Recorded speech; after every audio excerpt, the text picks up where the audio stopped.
আজকে রথ তো আমাদের এখান দিয়ে এই গলিটা দিয়েই প্রত্যেকবার যায়, এই যে এখান দিয়ে এদিক দিয়ে আসে রথটা, কিন্তু এবার বলে আসবে না। এর আগেও এক দুইবার আসেনি, তাই আমি এখন যাচ্ছি হলো আমাদের মোড়ের মাথায়, তো দেখি ওখানে আসে কি না। আকাশের অবস্থাটা দেখো, কালো হয়ে গেছে, হালকা হালকা বৃষ্টি পড়ছে। আমি এখনও ছাতা মাথায় দিইনি, মনে হচ্ছে এখন ছাতাটা দিতে হবে, বেশ জোরে বৃষ্টি পড়ছে।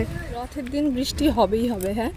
আর এখনও বলে আসেনি, একটা ভাইকে জিজ্ঞাসা করলাম, ও বলল যে না এখনও বের হয়নি, বের হবে। তো যাই গিয়ে একটুক্ষণ দাঁড়াই, দেখি কি হয়।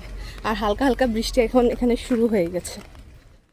দুবার করে এসে ঘুরে গেছি, রথ তখনও আসেনি, এই যে এখন আসলো।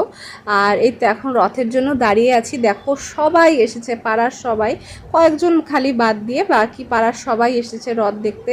কারণ আমাদের এখানে এটাই সবচেয়ে পুরনো রথ আর কি, আর এই রথটাই এত দূর আসে।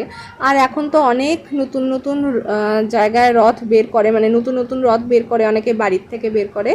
আমাদের গলির ভেতর দিয়ে আর একটা যায় ছোট রথ, কিন্তু এটা আমাদের দুর্গাবাড়ির যে মেন রথটা সেটা। আমাদের এখানে নিউ টাউন দুর্গাবাড়ি যেটা আছে, সেই দুর্গাবাড়িতেও তো খুব সুন্দর করে পুজো হয়, কিন্তু এবার হয়েছে কিনা জানি না, নিশ্চয়ই হয়েছে। ইসকন থেকে এসে পুজো করে, তো ভাবছি সেখানে যাব। আজকে না যাই, 7 দিন তো আছে, তার মধ্যে একদিন যাব। আর এখানে দেখো আমরা দাঁড়িয়েছিলাম, রথটা ওইদিকে গিয়ে ঘুরে আবার আসছে, তো ওটা দেখার জন্যই আমরা অনেকক্ষণ দাঁড়িয়েছিলাম। তো এই এখন যে রথটা আসছে, যারা ধরতে পারেনি আগেরবার, তারা এখন ধরছে। আর আমাদের এখানে যে দুর্গাবাড়ি, সেখানে হলো রথের মেলা বসে, অল্প একটু জায়গার মধ্যেই বসে, তো সেখানে গেছিলাম, সেই ভিডিওটাও তোমাদের সাথে শেয়ার করব। আর সবাইকে জয় জগন্নাথ।